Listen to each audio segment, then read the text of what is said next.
friends, if you're new to my channel, my name's Nicole and I'm here today to talk to you about my musical theater dream roles.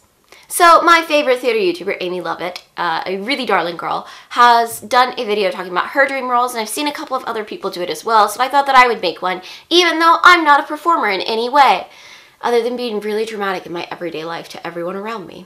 Anyway, the good thing about not really being a singer is that I don't have to pay attention to vocal type or even to gender of characters whenever I'm making my dream role list. These are basically all of the roles that I like to play in the shower.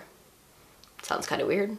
I definitely have more than 10 dream roles, so if you like this video, make sure to let me know and I can film at least 1 or 2 more probably. Starting off, my #1 dream role of all time is Clyde in Bonnie and Clyde, a role originated by Jeremy Jordan on Broadway back in, I think, 2011. Clyde Barrow is the coolest role. I'm also just a massive Bonnie and Clyde nerd. I did a huge history project on them during my 2nd year of university about Bonnie and Clyde as a cultural phenomenon, so kind of looking at the truth behind Bonnie and Clyde and who they were as people, the media of the day and what the newspapers printing about them, and then adaptions of Bonnie and Clyde and how they've influenced pop culture. And I think they are fascinating. Clyde is such an interesting role because whoever plays him gets to sing these amazing songs, but also has to bring across so much emotion and manage to keep someone who is an outlaw and is killing people still very likable, because I think the show kind of falls apart if you don't love Clyde and in, the way that Bonnie does, and you don't understand her love for Clyde. And so I think it's such a cool, challenging part, and also I just really want to sing Raise a Little Hell. My 2nd dream role is definitely Ellen in Miss Saigon. I love Miss Saigon so much. It's one of my favorite shows of all time, maybe my favorite show. And I think that Ellen is such an interesting character. She doesn't get a lot of stage time, and she is in the ensemble for other parts, but I think that Ellen is just fascinating. And again, it's a challenging role because you have to find a way to make the audience sympathize with her, even though she kind of stands in opposition to Kim, the main character. But I think that there's so much that you can do with the role of Ellen. There's not that much kind of in the book about her, so you can make some of those choices on your own or with the director and the rest of the company. And I would absolutely love. I really just love the confrontation scene in like room 317 and the confrontation with Chris, and I think that'd be such a fun role to play. These are in no particular order, but my #3 dream role is Evelyn Nesbit in the show Ragtime. I love Ragtime. I think it's high time for a revival in the West End or on Broadway, and Evelyn Nesbit is such a fun little role.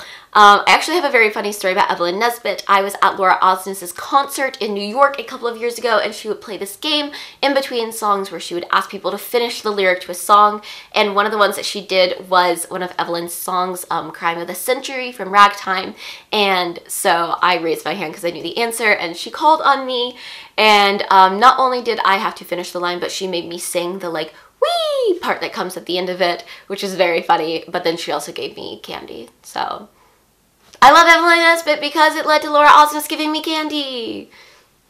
Mostly, I just think Crime of the Century is the coolest song of all time. I think it would be so much fun to do.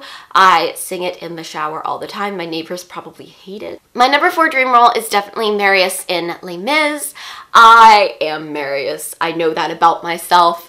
I have had friends joke before that I'm Marius, and I would love to play him. Obviously, he gets amazing songs like Empty Chairs Like Empty Tables, and he gets to be involved in all of the barricade scenes and in A Little Fall of Rain. But I also just think that Marius is such a lovely role to play because he's just a cinnamon roll. He's so lovely and cute and kind and nice, and I love him as a character, so of course I would want to play him. Definitely one of my top 3 dream roles of all time is Meg Giry in Love Never Dies. Say what you will about the show itself, I think that the role of Meg Giry in it, especially in the new Australian production of it, kind of the 2nd production of it, is so cool. She gets these great songs, she gets to do these big vaudeville numbers, which I guess like Evelyn Nesbit, Meg Giry, I just want to do vaudeville. But like Dear Old Friend and Bathing Beauty, and then she gets this huge dramatic part, and she has such an interesting arc, and I think that it's a really big challenge for the actress to not make this huge flip in her character at the end seem like it comes out of nowhere, but to kind of leave clues to it the whole way through the show. And yeah, no, basically I just want to do that finale. One of my other dream roles, which is a male role, but I think it would be really great to see a production where it was played by a female, is Jamie in The Last 5 Years. Now, The Last 5 Years is definitely one of my favorite musicals of all time. I love, love, love the movie edition of it where Jeremy Jordan plays Jamie, and I think it's such a cool role. I love all of Jamie's songs, like Moving Too Fast and If I Didn't Believe in You, and Nobody Needs to Know. If I Didn't Believe in You is probably in my top 10 musical theater songs of all time. Side note, if that's a thing that you'd like me to make a video about, then do let me know.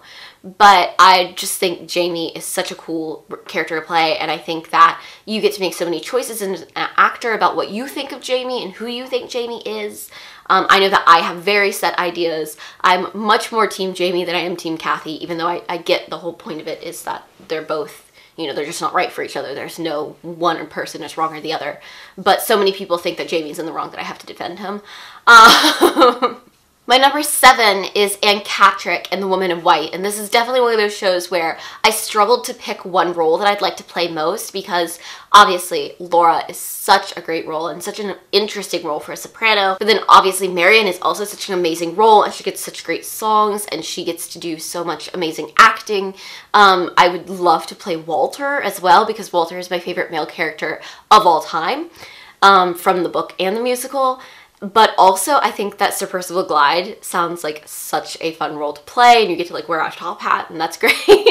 But I finally decided that Catterick is the role that I would like to play, which is funny because it's the first role that whenever I saw the show, I was like, oh god, I wish I could do that. Because I think, like, I saw Sophie Reeves do it here in London in the recent Charing Cross production of The Woman in White, and she was so good at giving Anne all these little tics and, like, nervous habits and really inhabiting that role, and I just thought that she did it so beautifully, and Catterick is such an interesting character, and there's so much that you have to contend with, and I think that you have to decide for yourself. You know, do you think she's really mentally ill? And if so, like, what kind of illness is it? Or is she suffering from PTSD? Is that what it is from her experiences? And I just think it's such a great role. The next one is from Anastasia. This is another one where I'm like, I would play, you know, the lowest ensemble member just to be in it.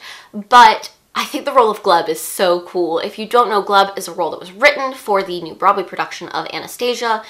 He's kind of the villain, the antagonist of the piece to replace Rasputin in the original movie.